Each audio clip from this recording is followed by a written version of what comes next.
the correct aspects of what I'm remembering here. It just makes me chuckle. But again, I still don't always think, humans, we just see things sometimes that we might not. And I mean, it's better to potentially see something that's not there than to not see it. I mean, that's how we're sitting down here talking now, Yeah. But it's so interesting just in those aspects of like just everything. And no, that's great stuff. And you know how you kind of said you're a little Mount Rushmore. Well, you're going to love this. I mean, growing up, Jody Cook, definitely on the Mount Rushmore for me. He's like one of my best buddies now, and I've got to interview him numerous times and hang out with him, which is so goated. And then I obviously wanted to talk to Linda, which I just said, unfortunately, I was unable to.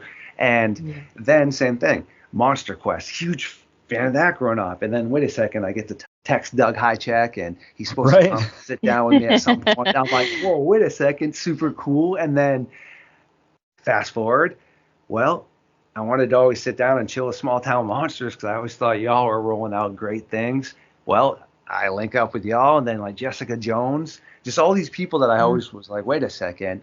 And there's only two that have eluded me, unfortunately, Linda, but we still get to put out her stuff and speak about her. And then Autumn Williams, which was a huge part of my childhood too, Mysterious Encounters, which was a Bigfoot show. And then she just kind of vanished. Well, recently, long story short, we have another podcast I work on called Camp Nightmare Fuel, where we just talk about some other stuff outside of what we talk about here.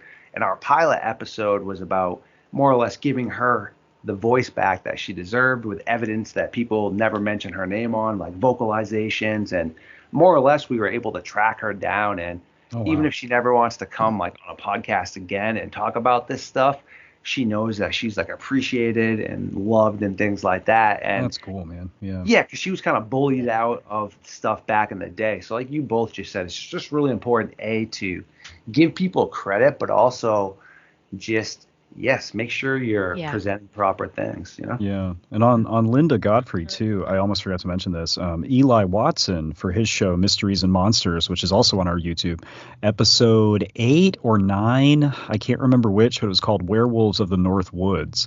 And there's actually some interview footage from that same interview with Linda in that episode that wasn't used in the Bray Road Beast. So, but, even there, that's an hour-long episode. There's not a ton in there, but that's another place you can see some Linda Godfrey stuff that's not anywhere else. Absolutely. Yeah, excellent stuff right there. Well, what else have you been up to, Heather? And then toss it Aaron's way after. I mean, what have you been diving into, like Dogman based or anything